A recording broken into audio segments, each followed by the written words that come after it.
الحمد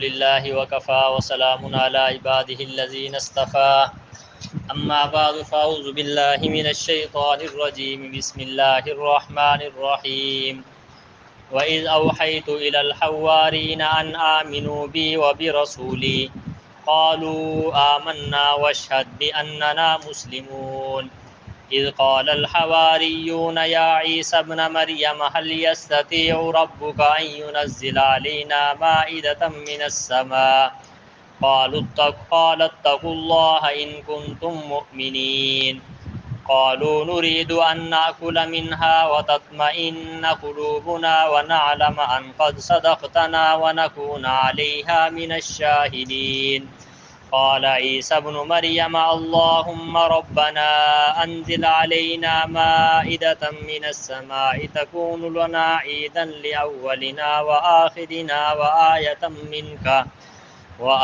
منك وارزقنا وأنت خير الرازقين قال الله إني منزلها عليكم فمن يكفر بعد منكم فإني أعذبه عذابا لا أعذبه أحدا من العالمين صدق اللہ العظیم۔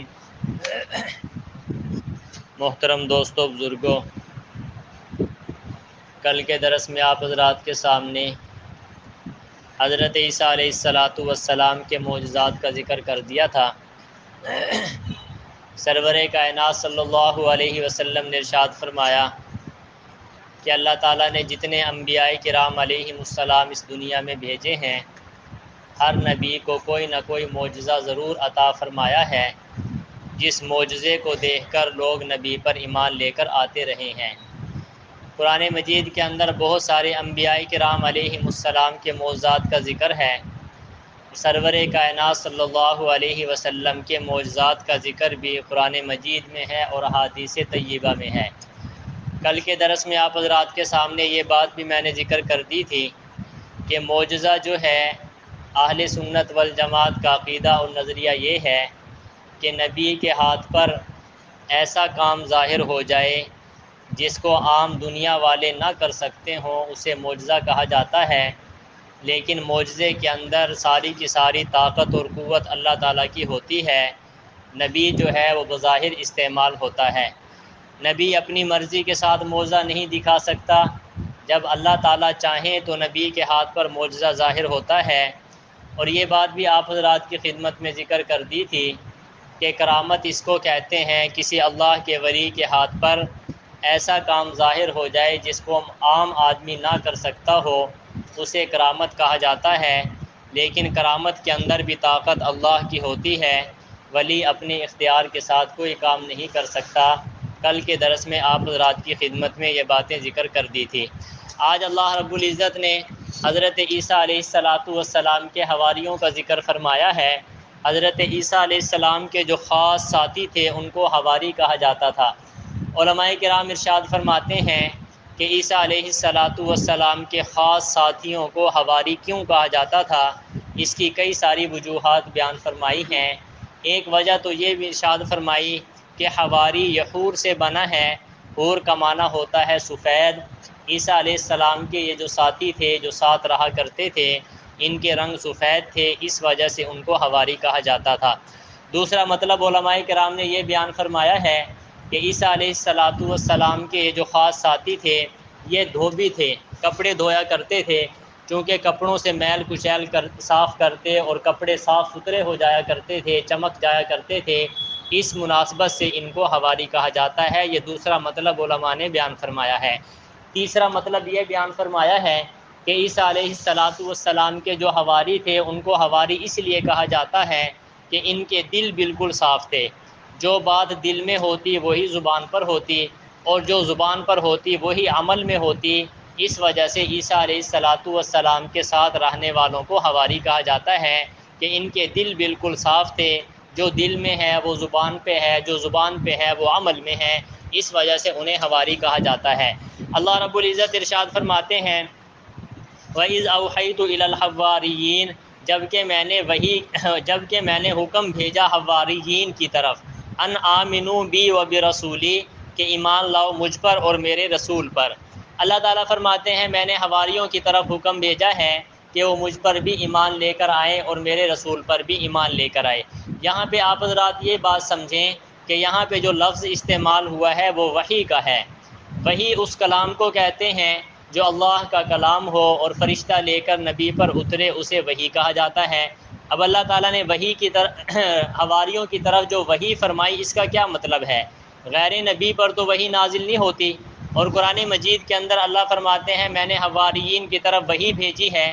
یہ ایک سوال ذہن میں اٹھتا ہے کہ وحی تو وہ ہے جو نبی پر نازل ہو، غیر نبی پر وحی جو ہے وہ نازل نہیں ہوتی، اور یہاں پہ اللہ تعالیٰ فرما رہے ہیں میں نے حواریین کی طرف وحی کو بھیجا۔ اس کے دو مطلب علماء نے بیان فرمائے ہیں۔ ایک مطلب تو یہ ہے یہاں وحی سے مراد ہے الہام۔ الہام کا مطلب ہوتا ہے دل کے اندر بات کو ڈال دینا، جیسا کہ شہد کی مکھی کے بارے میں اللہ تعالیٰ فرماتے ہیں کہ ہم نے شہد کی مکھی کی طرف وحی کی۔ یہاں پر وحی سے مراد الہام ہے کہ اللہ رب العزت کسی بات کو کسی کے دل میں ڈال دیں، اس کو الہام کہا جاتا ہے۔ یا تو حضرت عیسیٰ علیہ السلام کے حواریوں کے دلوں میں اللہ نے یہ بات ڈال دی تھی کہ میرے پر بھی ایمان لے کر آؤ اور میرے نبی پر بھی ایمان لے کر آؤ، تو وحی سے مراد یہاں پہ الہام ہوگا، پھر سارا کے سارا اعتراض ختم ہو جائے گا۔ اور دوسرا مطلب علماء نے یہ بیان فرمایا ہے کہ وحی سے مراد حضرت عیسیٰ علیہ السلام کی زبان سے حکم دلوانا ہے۔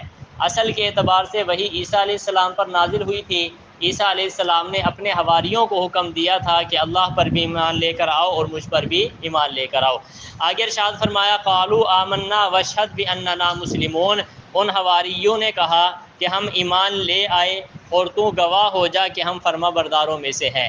جب وحی ان کی طرف نازل کی گئی تو انہوں نے کہا کہ ہم عیسیٰ علیہ السلام پر ایمان لے کر آئے اور آپ اس بات پر گواہ ہو جاؤ کہ ہم کیا ہے بھئی آپ پر ایمان لے کر آئے۔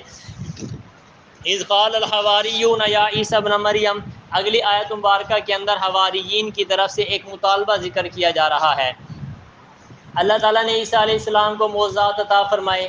حواریوں نے کہا کہ یا اے عیسیٰ ہمارے لیے ایک معجزے کا مطالبہ کر۔ وہ معجزہ یہ تھا کہ ہم پر پکا پکایا دسترخوان ہمارے پاس آ جائے تاکہ ہم اس سے کھانا کھا لیں۔ یہ مطالبہ حضرت عیسیٰ علیہ السلام کے حواریوں نے عیسیٰ علیہ السلام سے کیا۔ اسی مطالبے کا ذکر کیا جا رہا ہے۔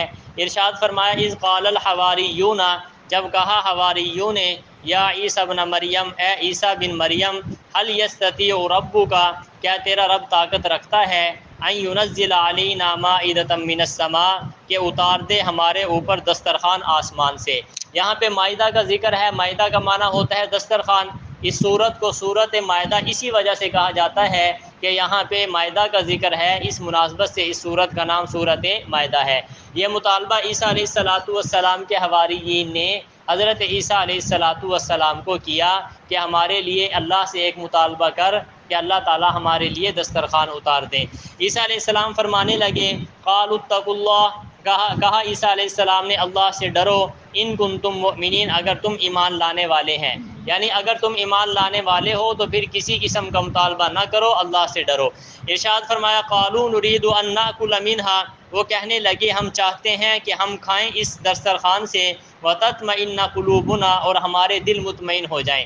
عیسیٰ علیہ السلام کو حواری کہنے لگے کہ اے عیسیٰ ہمیں شک نہیں ہے، تو اللہ کا رسول بھی ہے، ہم اللہ پر ایمان بھی لے کر آئے ہیں، لیکن ہم یہ جو دسترخوان کا مطالبہ کر رہے ہیں یہ شک کی بنا پہ نہیں کر رہے، بلکہ ہمارا مقصد یہ ہے کہ ہم اس بابرکت دسترخوان سے کھائیں، تاکہ آسمان سے دسترخوان اترے گا اور یہ ہمارے لیے بڑا فخر کی بات ہوگی کہ ہم نے آسمان سے اترے ہوئے دسترخوان سے کھایا ہے، اور ہمارے دل بھی کیا ہو جائیں گے، مطمئن ہو جائیں گے۔ یہ بات انہوں نے فرمائی۔ وَنَعْلَمُ أَن قَدْ صَدَقْتَنَا، اور ہم یہ جان لیں بے شک آپ نے ہم سے سچ کہا ہے، وَنَكُونَ عَلَيْهَا مِنَ الشَّاهِدِينَ، اور یہ کہ ہم اس دسترخوان پر گواہی دینے والوں میں سے ہو جائیں۔ یہ جو بات حواریوں نے فرمائی اس کی تفصیل اللہ رب العزت نے یہاں پہ ذکر فرما دی۔ آگے فرمایا قال عیسیٰ بن مریم، عیسیٰ بن مریم نے فرمایا اللہم ربنا انزل علینا مائدۃ من السماء، اے اللہ ہمارے رب اتار دے ہم پر دسترخوان آسمان سے، تکون لنا عیدا لاولنا وآخرنا وآیۃ منک، تاکہ ہمارے لیے خوشی کی چیز ہو جائے، ہمارے پہلوں کے لیے بھی اور ہمارے بعد والوں کے لیے بھی۔ وارزقنا وانت خیر الرازقین، فرمایا اور عطا فرما تو ہمیں بہترین رزق، اور تو بہترین رزق عطا فرمانے والا ہے۔ عیسیٰ علیہ السلام کے حواریوں نے جب اپنی صفائی پیش کر دی کہ دسترخوان سے مقصد ہمارا اعتراض کرنا نہیں ہے بلکہ اس سے برکت حاصل کرنا ہے اور اپنے دلوں کا اطمینان ہے، عیسیٰ علیہ السلام نے اللہ سے درخواست کی کہ یا اللہ تو ہم پر دسترخوان اتار دے، اور اس دسترخوان کی وجہ سے ہمارے پہلے اور بعد والوں کے لیے کیا ہو جائے گی؟ عید ہو جائے گی۔ ظاہر ہے جب اللہ کی طرف سے دسترخوان اترے گا تو ان کے لیے خوشی کی بات ہوگی کہ اللہ کی طرف سے ان کے لیے مہمان نوازی اتری ہے۔ تو حضرت عیسیٰ نے فرمایا یا اللہ تو بہترین رزق دینے والا ہے۔ اب اللہ تعالیٰ نے جواب ارشاد فرمایا قال اللہ انی منزلها علیکم، اللہ تعالیٰ نے فرمایا بے شک میں اتارنے والا ہوں اس دسترخوان کو تم پر، فمن یکفر بعد منکم، جو ناشکری کرے گا اس کے بعد تم میں سے، فإنی اعذبہ عذابا لا اعذبہ احدا من العالمین، پھر میں اسے عذاب دوں گا ایسا عذاب کہ جہان میں سے ویسا عذاب کسی کو نہیں دیا گیا۔ عیسیٰ علیہ السلام نے مطالبہ فرمایا، اللہ رب العزت نے آگے سے یہ بات ارشاد فرمائی کہ دسترخوان تو میں اتار دوں گا، لیکن دسترخوان اترنے کے بعد اگر کسی نے ناشکری کی ہے پھر اسے میرا سخت عذاب پہنچے گا۔ یہ واقعہ آپ پہلے بھی ذکر کیا جا چکا ہے کہ موسیٰ علیہ السلام نے جب مطالبہ کیا تھا ان کی قوم نے کہ ہمارے لیے من و سلوہ کو اتارا جائے، تو اللہ رب العزت نے من و سلوہ کو اتارا، پھر انہوں نے جب نافرمانی کی تو پھر اللہ نے ان پر عذاب بھی نازل کیا۔ اب یہاں تک تو یہ بات آ گئی کہ اللہ نے فرمایا جب ناشکری کرو گے تو عذاب آئے گا۔ اب آیا دسترخوان اترا ہے یا نہیں اترا؟ مفسرین کرام علیہم السلام نے لکھا ہے، بلکہ ترمذی شریف کی بھی ایک روایت ہے، اللہ رب العزت نے ارشاد فرمایا کہ دسترخوان تو میں اتار دوں گا، لیکن اس دسترخوان سے محتاج لوگ کھائیں گے اور غریب لوگ کھائیں گے۔ نمبر 2، اس سے ذخیرہ اندوزی نہیں کوئی کرے گا۔ مفسرین نے لکھا ہے کہ اللہ تعالیٰ نے عیسیٰ علیہ السلام کے حواریوں کے لیے دسترخوان اتارا، جب دسترخوان اترا تو وہ لوگ جو مالدار تھے انہوں نے کھانا شروع کر دیا، اور جو محتاجوں کے لیے اترا تھا ان کو کھانا نہیں ملتا تھا، انہوں نے ذخیرہ اندوزی کرنا شروع کر دی۔ پھر اللہ رب العزت نے ان کو بندر اور خنزیر بنا دیا، اللہ تعالیٰ نے ان کو بندر اور خنزیر بنا دیا۔ دوستو اس بات پہ اگر ہم غور کریں تو آج ہمارا معاشرہ بھی بڑا بدتری کی طرف جا رہا ہے کہ دیکھو جو غریب غربا کا کھانا ہوتا ہے اکثر و بیشتر ہمارے عمراء جو ہیں یا صاحب حیثیت لوگ جو ہیں وہ اس کو اپنے اوپر حلال سمجھ لیتے ہیں۔ آپ نے دیکھا نہیں ہے کہ یہ جو ہماری حکومتوں کی طرف سے جو پیکج کے اعلان کیے جاتے ہیں یا امداد کے اعلان کیے جاتے ہیں ان لوگوں کے لیے ہوتے ہیں جو غریب غربا ہیں، لیکن آپ جا کر دیکھیں کہ وہ سارے کے سارے وہ لوگ استعمال کرتے ہیں جو صاحب حیثیت بھی ہیں، حالانکہ ان کے لیے اس چیز کو استعمال کرنا بالکل جائز نہیں ہے۔ غریب غربا رہ جاتے ہیں۔ ہم لوگ جو ہیں پچھلے لوگوں کے نقش قدم پر چل پڑے ہیں، ہمیں خود بھی اپنی اصلاح کرنی چاہیے، لوگوں کی بھی اصلاح کرنی چاہیے۔ ہماری امت جو ہے سرور کائنات صلی اللہ علیہ وسلم کی، اس امت کے اندر بھی لوگوں کی شکلیں تبدیل ہونے والی ہیں۔ حدیث پاک کے اندر آتا ہے سرور کائنات صلی اللہ علیہ وسلم نے فرمایا قیامت کے قریب لوگوں کی شکلیں بندر اور خنزیر کے اندر تبدیل ہو جائیں گی۔ صحابہ اکرام نے پوچھا، مسند احمد کی روایت ہے، صحابہ اکرام نے پوچھا اللہ کے نبی وہ کیا وہ کلمہ نہیں پڑھیں گے؟ صحابہ نے پوچھا کہ اللہ کے نبی وہ کلمہ نہیں پڑھیں گے؟ سرور کائنات صلی اللہ علیہ وسلم نے فرمایا کہ وہ نماز بھی پڑھیں گے، روزے بھی رکھیں گے، زکوٰۃ بھی ادا کریں گے، حج بھی کریں گے، لیکن رات کو گانا بجانا سنیں گے، گانے بجانے کے شوقین ہوں گے۔ فرمایا جب صبح بیدار ہوں گے تو شکلیں تبدیل ہو جائیں گی۔ دوستو آج اگر ہم دیکھیں ہم نیک اعمال بھی کرتے ہیں، ساتھ ساتھ برے اعمال کو بھی جائز سمجھتے ہیں اور اس کے اندر مگن ہو جاتے ہیں۔ ہم سب کو اس بات کی کوشش کرنی چاہیے کہ نیک عمل بھی ہو اور نیک کے ساتھ ساتھ برائی کو چھوڑنا بھی انسان کے لیے ضروری ہے۔ جب دونوں کام ہوں گے پھر انسان کے لیے کامیابی ہو جائے گی۔ اللہ رب العزت ہمارے درس کو قبول فرمائے۔ وآخر دعوانا الحمد للہ رب العالمین۔